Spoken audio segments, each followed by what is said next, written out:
L'IAE de Poitiers vous présente Micro-ondes, savourez l'info. Bonjour l'IAE, bonjour à toutes et à tous et bienvenue dans Micro-ondes, le podcast d'information de l'IAE de Poitiers. On est bien sûr ravis de vous retrouver pour cette nouvelle émission, la deuxième émission de l'année, et je dis on puisque c'est la première émission de Gaëtan. Bonjour Gaëtan.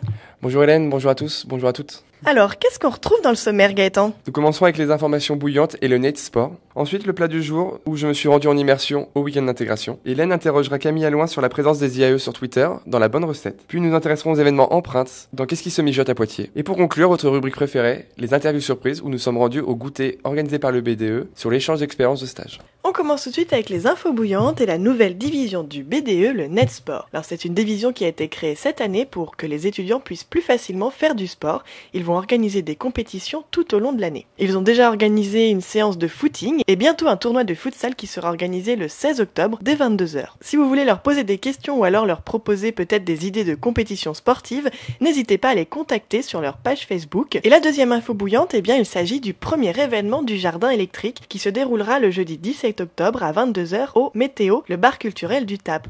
Il s'agit d'une soirée reggae sound system en compagnie du collectif Truth and Rye. C'est entrée libre, alors venez nombreux et on s'y retrouvera peut-être.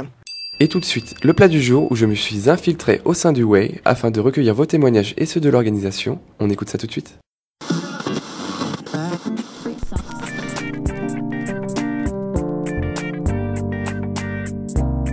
Le plat du jour.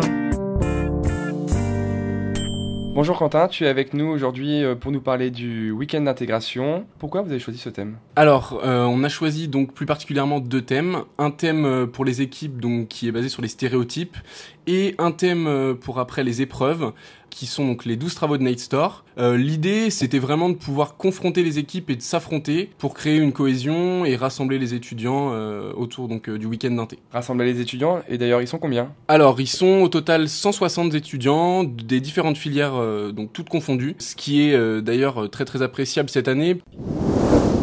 Bonjour, est-ce que tu peux te présenter s'il te plaît ? Bonjour, alors je suis Céline Jolot, je suis en licence gestion. Donc tu es en L3, est-ce que ce week-end d'intégration répond à tes attentes ? Ah ouais, parce que c'est la première fois que je fais vraiment un week-end d'intégration comme ça. Là je suis déguisée en punk avec mon équipe et on a des missions, donc c'est vrai que c'est super amusant et c'est un bon moyen de se rapprocher des gens.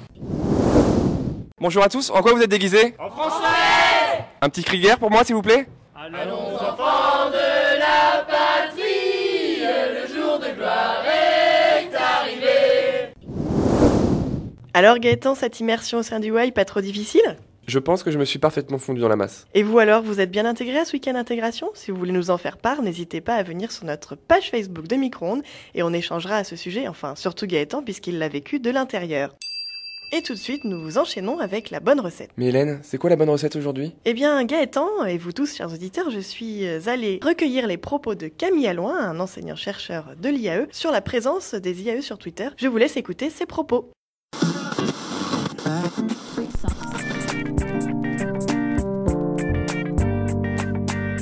Quelle est la bonne recette ?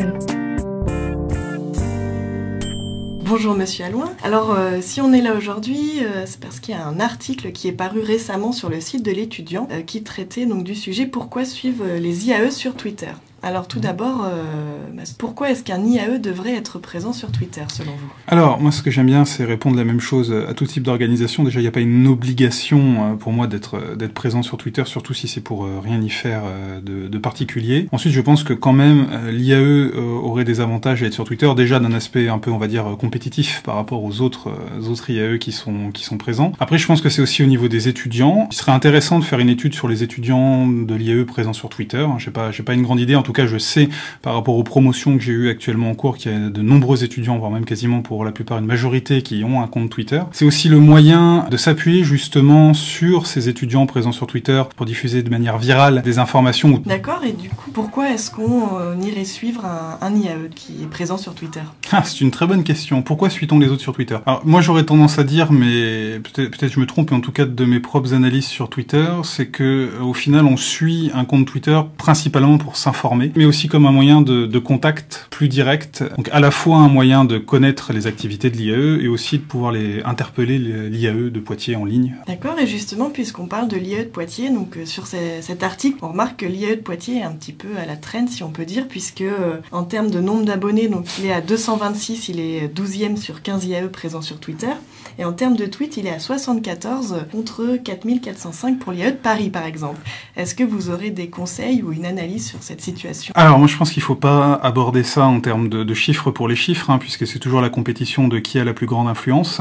Là en l'occurrence, moi ma question c'est au final quelles sont les cibles de l'IAE. Après sur le volume de tweets, c'est un peu comme dans la communication en général. Si on n'a rien à dire, mieux vaut ne rien dire. Donc moi je pense que Twitter c'est pas tant la question du volume de publication que du rythme déjà et de l'intérêt. Merci à Camille Allouin d'avoir répondu à mes questions. J'espère que ça vous aura un petit peu plus éclairé sur la présence des IAE sur Twitter. Et bien sûr, si vous ne l'avez pas encore fait, n'hésitez pas à suivre l'IAE de Poitiers sur Twitter.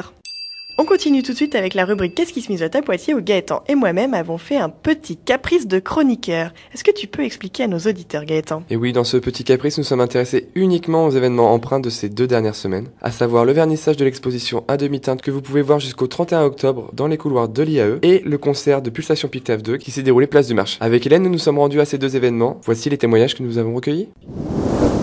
Bonsoir Quentin, je vois que tu as été à l'exposition de Empreintes. Tu as pioché une citation, dis-moi, oui. qu'elle raconte. Donc c'est s'il fallait accepter des autres tout ce que l'on tolère à soi-même, la vie serait insupportable.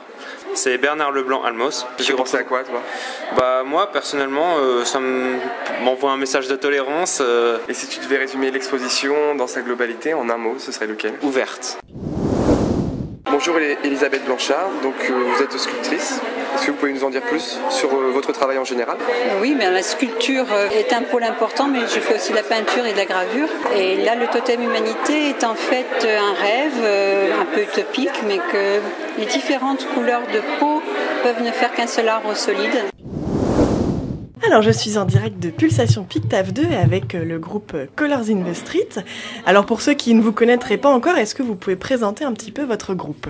Déjà moi c'est Alex, je suis chanteur-guitariste. Moi c'est Noé, bassiste. Donc en plus de nous deux, Alexis à la batterie et Lucien à la guitare. On a remporté le tremplin Ricaressa Live Music, qui est un tremplin qui nous a permis de faire une tournée dans toute la France, en première partie des Naive New Beaters. Est-ce que ça vous fait pas bizarre de revenir à Poitiers et de refaire une petite scène, on va dire? On a l'impression d'être à la maison en fait. Et donc là, participer à Pulsation Pictave, vous avez été contacté comment? C'est l'université de Poitiers et puis l'association Empreintes, qu'on remercie. Merci d'avoir répondu à mes questions. Est-ce que vous aurez peut-être un dernier petit mot? J'espère que le concert vous aide. Rendez-vous sur Facebook pour dire aux Colors ce que vous avez pensé de leur concert et allez voir le clip. Et on a un dernier petit message. Ouais, et on sort un album en 2014. On continue les interviews, je suis avec Téléphérique. Alors est-ce que vous pouvez nous présenter un petit peu votre groupe? Coucou, alors moi c'est Elise déjà, c'est du rock indé et ça a pour particularité d'être chanté en anglais, français et arabe. Vous êtes de Poitiers, c'est ça? Ouais, moi je suis de Poite. Voilà, je suis content d'être là, c'est mon anniversaire en plus aujourd'hui, je suis trop content, jeudi 26 septembre. Et alors ce concert Pulsation Pictave, pourquoi vous avez accepté de venir et de participer? On est super content d'être là ce soir, Léa elle nous a contactés. Est-ce que vous auriez un petit mot pour le public ou pour l'association, quelque chose à leur transmettre? Merci pour cette soirée, bye bye bisous, 4B, big bisous bien baveux. Moi c'est I love you Paris, je t'aime, Poitiers, je t'aime. Salut, à bientôt. Merci à Empreinte pour ces 2 manifestations culturelles et on vous remercie aussi vous d'avoir répondu à nos questions. On se retrouve sur le Facebook de Micro-ondes et n'hésitez pas à nous faire part de vos bons plans sorties culturelles pour les semaines à venir. Mais tout de suite pour conclure, nous vous présentons votre rubrique préférée, les interviews surprises.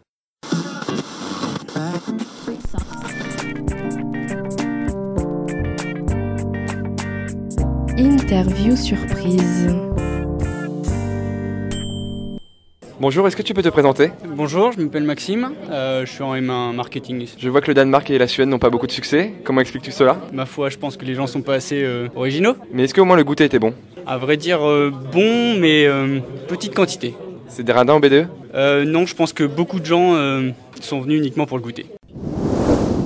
Bonjour, est-ce que tu peux te présenter s'il te plaît? Oui, donc je m'appelle Margot Bréjard, je suis en L3 Information et Communication. Et quel stand avais-tu visité pour quel pays? Donc je suis allée voir Alicia Marchand qui est partie en stage aux États-Unis. Ça m'a confortée dans l'idée que partir à l'étranger c'était une expérience enrichissante. Est-ce que tu peux citer la capitale des États-Unis? C'est Washington, non?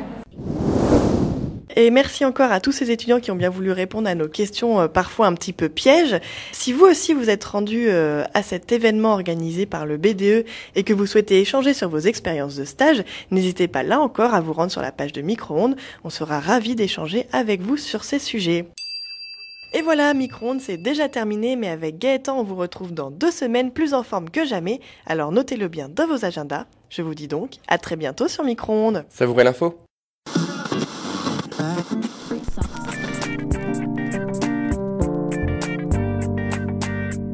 C'était Micro-ondes. À bientôt!